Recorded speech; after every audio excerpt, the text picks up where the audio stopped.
So ಈಗ ನಾವು ಬೆಂಗಳೂರು ವಿಚಾರಕ್ಕೆ ಮತ್ತೆ ಮರಳಿ ಬರೋದಾದರೆ ಇವತ್ತು ಸಾಕಷ್ಟು ಸದ್ದಾಗ್ತಿರೋದು ಈ ಟನಲ್ ಅಂತ. ನಿಜಕ್ಕೂ ನೀವು ಅಂದರೆ ಒಬ್ಬ ಇಲ್ಲಿಯ ನಾಗರಿಕನಾಗಿ ನೋಡೋದಾದರೆ ಇದು ಲಾಭದಾಯಕ ಅನಿಸುತ್ತಾ ಅಥವಾ ನಷ್ಟ ಅನಿಸುತ್ತಾ? ಇದರ ಮೂಲ ಉದ್ದೇಶ ಏನು ಅಂತ ನೋಡಿ.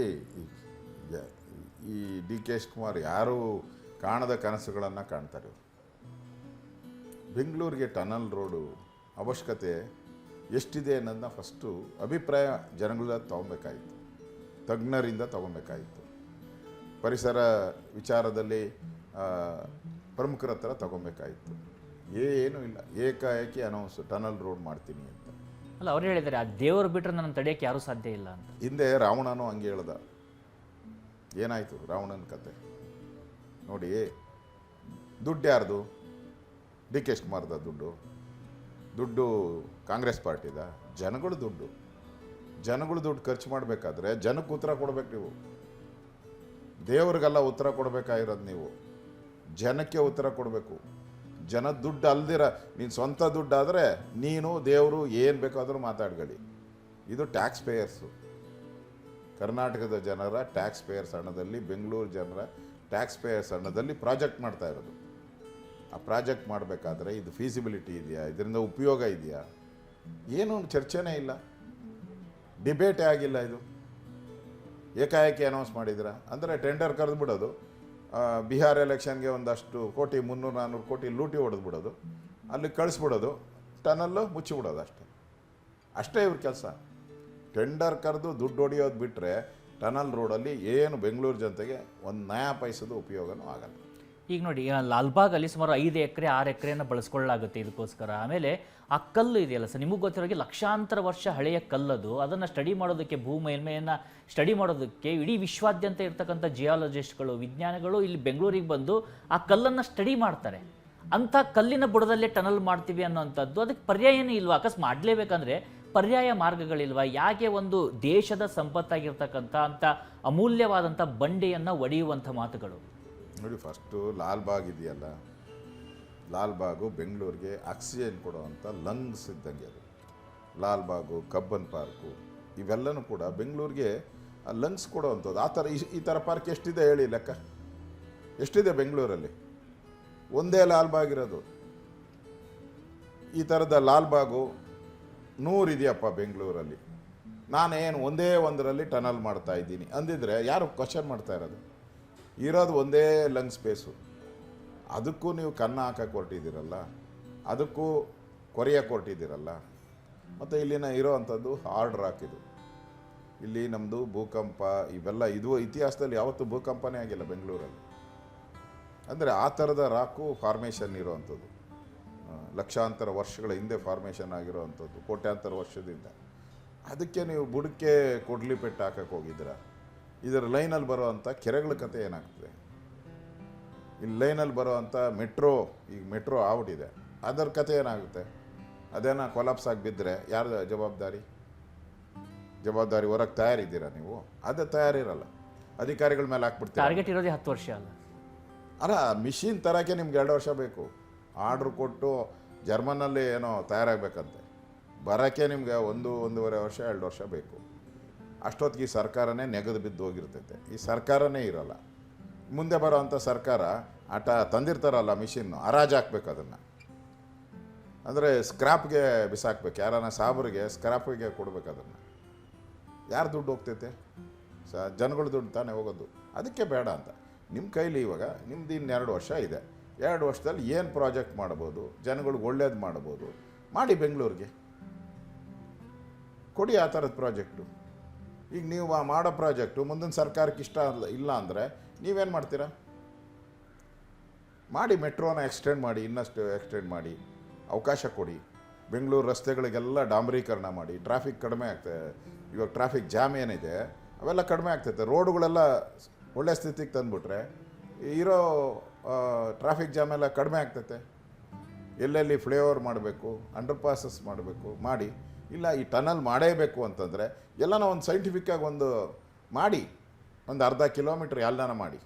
ಈ ವಿಧಾನಸೌಧದಿಂದ ಹೆಬ್ಬಾಳವರೆಗೂ ಒಂದು ಟನಲ್ ರೋಡ್ ಮಾಡಿ ನೋಡೋಣ. ಟ್ರಯಲ್ ನಿಮ್ದೇನ ಇದೆ ನೋಡೋಣ. ಅಲ್ಲಿ ಏನು ಪರಿಸರಕ್ಕೆ ಏನು ಹಾನಿ ಆಗುತ್ತೆ ಇವೆಲ್ಲ ಗೊತ್ತಾಗ್ತೈತೆ ನಮಗೆ. ಒಂದು ಎಕ್ಸ್ಪೆರಿಮೆಂಟ್ ಮಾಡಿದಾಗ ಎಕ್ಸ್ಪೀರಿಯೆಂಟ್ ಮಾಡಿದಾಗ ಮಾತೆತ್ತರ ಎಲ್ಲೋ ಬಾಂಬೆಯಲ್ಲಿ ಮಾಡಿದ್ದಾರೆ, ಡೆಲ್ಲಿಯಲ್ಲಿ ಮಾಡಿದ್ದಾರೆ, ಅಲ್ಲಿ ಮಾಡಿಲ್ಲ ಅಂತ ನಾನು ಹೇಳಲ್ಲ. ಮಾಡಿದಾರ, ಅರ್ಧ ಕಿಲೋಮೀಟ್ರ್ ಮಾಡಿದಾರ, 3/4 ಕಿಲೋಮೀಟ್ರ್ ಮಾಡಿದಾರ, 1 ಕಿಲೋ ಮಾಡಿದ್ದಾರೆ. ನೀವು ಒಂದೇ ಸರಿ 16-17 ಕಿಲೋಮೀಟ್ರ್ ಮಾಡಿ ಅದರಲ್ಲಿ ಹೋಗೋ ಕಾರುಗಳಿಗೆ ನೀವು ಟ್ಯಾಕ್ಸ್ ಎಷ್ಟು ಹಾಕ್ತೀರಾ? ಈಗೇನೋ 400 ರೂಪಾಯಿ ಅಂತ ಹೇಳ್ತಾ ಇದ್ದೀರಾ. ಈಗ 16,000ಕ್ಕೆ ಫಿಕ್ಸ್ ಆಗಿದೆ. ಎತ್ತಿನೊಳೆ ಫಿಕ್ಸ್ ಆಗಿದ್ದು 8,000 ಕೋಟಿ, ಈಗ 28,000 ಕೋಟಿ ಆಗಿದೆ. ಅಲ್ಲಿಗೂ ಮುಗಿತಾ ಇಲ್ಲ. ಅದು 48-58 ಕೋಟಿಗೆ ಹೋಗ್ತೈತೆ ಎತ್ತಿನೊಳೆ. ಇದು ಹಂಗೆ 16,000 ಇರೋದು 4 ಪಟ್ಟು ಜಾಸ್ತಿ ಆದರೆ ಈ 400 ಇರೋದು 4 ಪಟ್ಟು ಜಾಸ್ತಿ, 2,000 ರೂಪಾಯಿ ಇದೆ. 2,000 ರೂಪಾಯಿ ಕೊಟ್ಟು ಈ ಡಿಸ್ಟೆನ್ಸಕ್ಕೆ ಯಾರು ಹೋಗ್ತಾರೆ? ಯಾಕೆ ಹೋಗ್ತಾರೆ? ಏನು ತಲೆ ಕೆಟ್ಟಿದೆಯಾ ಅವ್ರಿಗೆ? ಅವಾಗ ಈ ಟನಲ್ನ ಏನು ಮಾಡ್ತೀರಾ? ಗೋಡೌನ್ ಮಾಡ್ತೀರಾ? ಸ್ಟೋರೇಜ್ ಮಾಡ್ತೀರಾ ಏನಾನ? ಅದಕ್ಕೆ ಜನಕ್ಕೆ 108 ಪ್ರಶ್ನೆ ಇದೆ. ಅದಕ್ಕೆ ಉತ್ತರ ಕೊಟ್ಟು ಜನ ಸಮಾಧಾನ ಮಾಡಿ, ಜನಕ್ಕೆ ಇದು ಸೈಂಟಿಫಿಕ್ಕಾಗಿ ಫೀಸಿಬಿಲಿಟಿ ಇದೆಯಾ ನೋಡಬೇಕು. ಇವಾಗ ಪರಿಸರದವರು ಕ್ಲಿಯರೆನ್ಸ್ ಕೊಟ್ಟಿದ್ದಾರಾ? ಇನ್ನೂ ಕೊಟ್ಟಿಲ್ಲ. ಪ್ರಾಚ್ಯ ವಸ್ತು ಇಲಾಖೆಯವರು ಗೋಪುರ ಇದೆ, ಕೆಂಪೇಗೌಡರು ಗೋಪುರ ಇದೆ, ಅವ್ರು ಪರ್ಮಿಷನ್ ಕೊಟ್ಟಿದ್ದಾರಾ? ಕೊಟ್ಟಿಲ್ಲ. ಯಾವ ಪರ್ಮಿಷನ್ ಮೇಲೆ ಮಾಡ್ತಾ ಇದ್ದೀರಾ? ಪೊಲ್ಯೂಷನ್ ಬೋರ್ಡವರು ಪರ್ಮಿಷನ್ ಕೊಟ್ಟಿದ್ದಾರಾ? ಕೊಟ್ಟಿಲ್ಲ. ಏನೂ ಇಲ್ಲ. ಟೆಂಡರ್ ಕರಿ ಕಮಿಷನ್ ಹೊಡೆದ್ಬಿಟ್ಟು ಹೊರಟೋಗು ಅಷ್ಟೇ. ಇದು ಬಿಟ್ಟರೆ ಇದು ತಲೆಯಲ್ಲಿ ಏನೂ ಇಲ್ಲ. ಅಲ್ಲ, ಆ ಗುತ್ತಿಗೆದಾರ ಪರಿಸ್ಥಿತಿ ನಿಮ್ಮ ಸರ್ಕಾರ ಇದ್ದಾಗ ಆದಂಥ ಕೆಲಸಗಳು ಇವತ್ತು ಕೂಡ ಇನ್ನೂ ಪೇಮೆಂಟ್ ಬಂದಿಲ್ಲ ಅಂತೇಳಿ ಅಳ್ತಾ ಇದ್ದಾರೆ. ಅವರು ಆತ್ಮಹತ್ಯೆ ಮಾಡ್ಕೋತೀವಿ ಅಂತಿದ್ದಾರೆ. ಡಿ ಕೆ ಶಿವಕುಮಾರ್ ಈ ಪನಲ್ಲು ಅಂತಾರಲ್ಲ, ಇದ್ರ ಬದಲಾಗಿ ಆ ಗುತ್ತಿಗೆದಾರರಿಗೆ ಎಲ್ಲ ಸಾಲ ತೀರಿಸ್ಬಿಟ್ರೆ ಅದೇ ದೊಡ್ಡ ಪುಣ್ಯ. ಇರೋರಿಗೆ ನೀವು ದುಡ್ಡು ಕೊಡೋಕ್ಕಾಗ್ತಾಯಿಲ್ಲ. ಅವರೇ ಹೇಳಿದ್ದಾರೆ 35,000 ಕೋಟಿ ಅಷ್ಟು ಕೊಡಬೇಕು ಸಾಲ ಇದರಲ್ಲಿ ಅಂತ. ಅದ್ರ ಕೊಡೋಕ್ಕೆ ದುಡ್ಡಿಲ್ಲ. ಈ ಟನಲ್ ಎಲ್ಲಿಂದ ತರ್ತೀರಾ ನೀವು? 16,000 ಕೋಟಿ ಅಂತ ಹೇಳ್ತೀರಾ.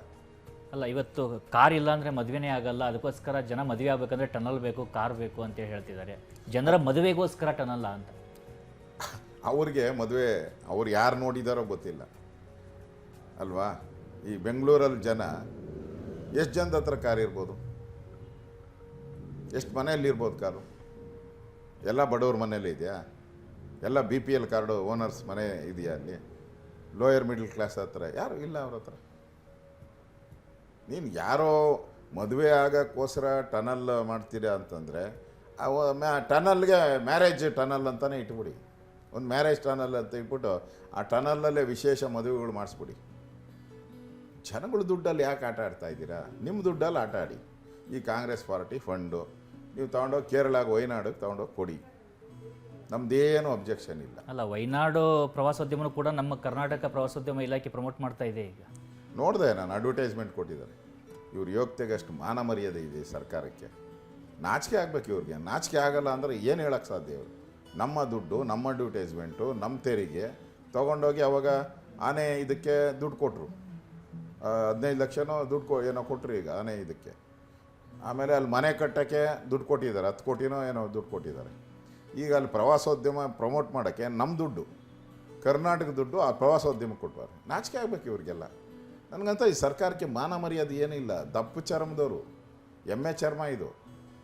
ಏನೂ ಅರ್ಥನೇ ಆಗಲ್ಲ. ದುಡ್ಡು ಹೊಡಿಯೋಕ್ಕೆ ಏನು ಬೇಕೋ ಅಷ್ಟು ಸ್ಕೀಮ್ ಮಾಡ್ತಾರೆ ಅಷ್ಟೇ. ನೋಡಿ ಸರ್, ಎಷ್ಟು ವಿಷಯಗಳಿದ್ದಾವೆ ಅಂದರೆ, ಒಂದು ಕಡೆಯಿಂದ ನೀವೇ ಹೇಳ್ತಿದ್ದಾಗ ಈಗ ವಯನಾಡು ಇರ್ಬೋದು, ಅಥವಾ ಬೆಂಗಳೂರಿನ ರಸ್ತೆ ಪರಿಸ್ಥಿತಿ ಇರ್ಬೋದು, ವಾಲ್ಮೀಕಿ ಹಗರಣ ಇರ್ಬೋದು, ಭ್ರಷ್ಟಾಚಾರ ಪ್ರಕರಣಗಳಿರ್ಬೋದು, ಅವರ ಸಿಟ್ಟಿಂಗ್ ಶಾಸಕರ ಮೇಲೆ ಬಂದಂಥ ಕೊಲೆ ಆರೋಪ ಪ್ರಕರಣಗಳಿರ್ಬೋದು, ಎಷ್ಟು ಪ್ರಕರಣಗಳಿದ್ದಾವೆ. ಅಷ್ಟಾದರೂ ಕೂಡ ಇಲ್ಲಿ ಮತ್ತೊಂದು ಮೂಡುವಂಥ ಪ್ರಶ್ನೆ BJP ಬೆಂಬಲಿಗರಿಂದನೇ ಮೂಡುತ್ತೆ. BJP ಅಧಿಕಾರದಲ್ಲಿದ್ದಾಗ PCM ಅಂತ ಮಾಡಿದರು.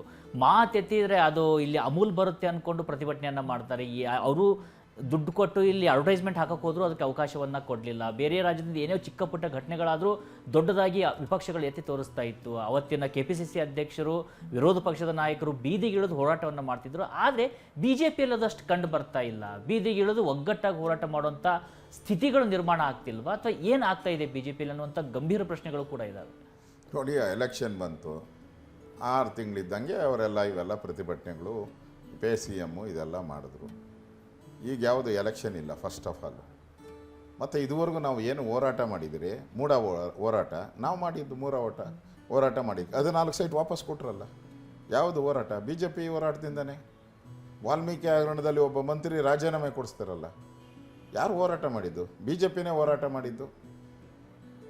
ಮತ್ತು ಪ್ರಿಯಾಂಕಾ ಖರ್ಗೆ ಅವರು ಜಮೀನು ಇದು ಮಾಡಿದ್ರಲ್ಲ, ಅದನ್ನು ನಮ್ಮ ಸಹೋದರದ್ದು ನಮ್ಮ ಅಪೋಸಿಷನ್ ಲೀಡ್ರು, ನಮ್ಮ ಇವರು ಚಲವಾದಿಯವರು, ಅವರು ಅಪೋಸಿಷನ್ ಲೀಡ್ರು, ಅವರು ಹೋರಾಟ ಮಾಡಿ ಇವಾಗ ಅದು ವಾಪಸ್ ಬಂತು. ಯಾವುದೂ ಅಂದರೆ ದಿನನಿತ್ಯ ನಾವು ಹೋರಾಟಕ್ಕೆ ಮಾಡೋಕ್ಕೆ ಸಾಧ್ಯ ಇಲ್ಲ. ಅಷ್ಟು ವಿಚಾರಗಳನ್ನು ಜನಗಳಿಗೆ ದ್ರೋಹ ಬಗೆತಾ ಇದ್ದಾರೆ. ಈ ಎಲ್ಲದ ವಿರುದ್ಧನೂ ಹೋರಾಟ ಮಾಡಿದ್ದೀರಿ. ಬಿ ಜೆ ಪಿ ರಾಜ್ಯದಲ್ಲಿ ಇಷ್ಟೆಲ್ಲನೂ ಕೂಡ ಹೋರಾಟ ಮಾಡಿದ ಫಲವಾಗಿಯೇ ಕಾಂಗ್ರೆಸ್ ಇವತ್ತು ಝೀರೋ ಆಗಿರೋದು. ಜನರ ಪಾಲಿಗೆ ವಿಲನ್ ಔಟ್ ಇದೆ ಇವತ್ತು ಕಾಂಗ್ರೆಸ್. ಇವತ್ತೇನಾನು ಎಲೆಕ್ಷನ್ ಮಾಡಿದರೆ ಇವತ್ತು ಕಾಂಗ್ರೆಸ್ ಧೂಳಿಪಟ ಆಗೋಗುತ್ತೆ. ಯಾಕೆ ಅಂತ ಹೇಳಿದ್ರೆ ಬಿ ಜೆ ಪಿ ಎಲ್ಲ ವಿಚಾರಗಳನ್ನು ತಗೊಂಡು ಹೋರಾಟ ಮಾಡಿ ಜನಗೆ ಮನದಟ್ಟು ಮಾಡಿದ್ದೀರಿ.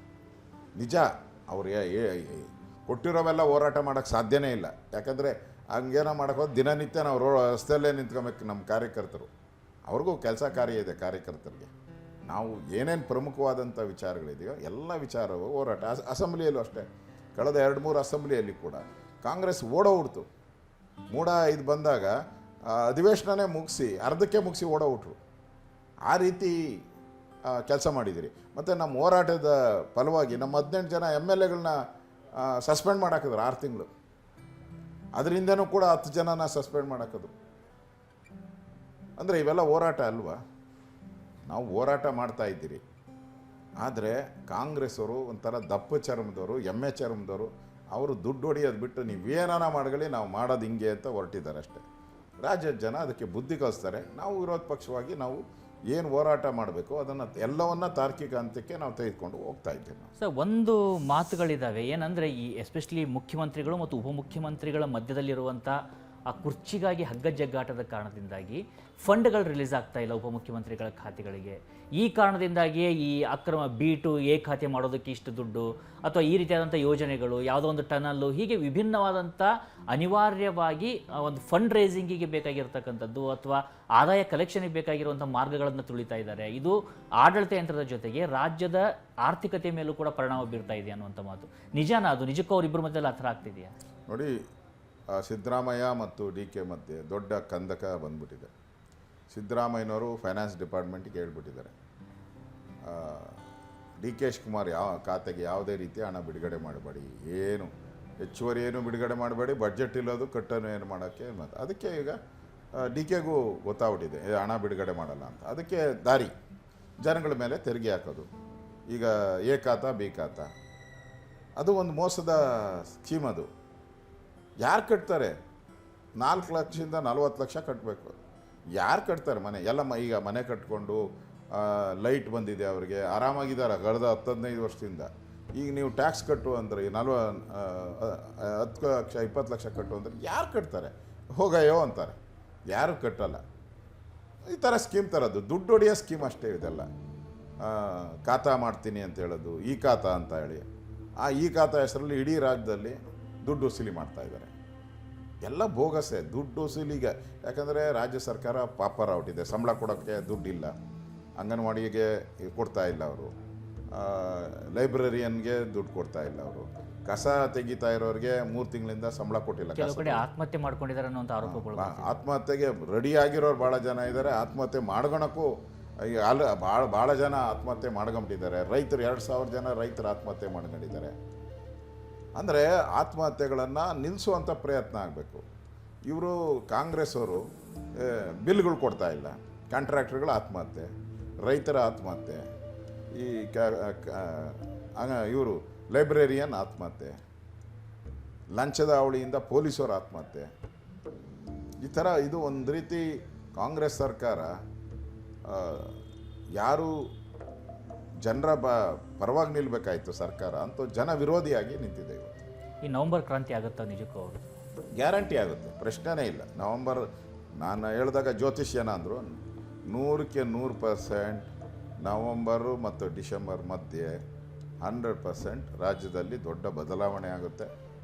ಅದು ಕಾಂಗ್ರೆಸ್ ಪತನನೂ ಆದ್ರೂ ಆಶ್ಚರ್ಯ ಬೀಳಂಗಿಲ್ಲ. ಅಂಥ ಸಂದರ್ಭ ಬಂದಿದ್ದೇ ಆದರೆ R ಅಶೋಕ್ ಅವರು ಮುಖ್ಯಮಂತ್ರಿ ಆಗ್ತಾರೆ. ನೋಡಿ, ನಾನು ಮುಖ್ಯಮಂತ್ರಿ ಆಗ್ತೀರಿ, ಇನ್ನೊಬ್ಬರು ಮುಖ್ಯಮಂತ್ರಿ ಆಗ್ತಾರೆ ಅನ್ನೋದು ಇಂಪಾರ್ಟೆಂಟ್ ಅಲ್ಲ. ಈ ಸರ್ಕಾರ ತೊಲಗಬೇಕು.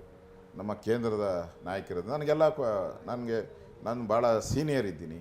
ನನಗೆಲ್ಲ ಈಗಾಗಲೇ ಭಾಳಷ್ಟು ಅವಕಾಶಗಳನ್ನು ಪಾರ್ಟಿ ಕೊಟ್ಟಿದೆ. ಅದನ್ನು ಕೊಡುವಂಥದ್ದು ರಾಜ್ಯದ ಜನತೆ ಮತ್ತು ನಮ್ಮ ಕೇಂದ್ರದ ನಾಯಕರು ಕೊಡ್ತಾರೆ. ಆ ದೃಷ್ಟಿಯಿಂದ ನಾವು ಈ ಸರ್ಕಾರ ತೊಲಗಕ್ಕೇನಿದೆಯಾ ಫಸ್ಟ್ ಅದು ಮಾಡೋಣ. ಅಧಿಕಾರ ಜನರ ಪರವಾಗಿ ಏನು ಅಧಿಕಾರ ಸಿಕ್ಕಿದ ಮೇಲೆ ಜನರ ಪರವಾಗಿ ಕೆಲಸ ಮಾಡುವಂಥ ಜವಾಬ್ದಾರಿಯನ್ನು ನಮ್ಮ ಕೇಂದ್ರದ ನಾಯಕರು ರಾಜ್ಯದ ಜನ ಕೊಟ್ಟೇ ಕೊಡ್ತಾರೆ ಅನ್ನೋ ವಿಶ್ವಾಸ.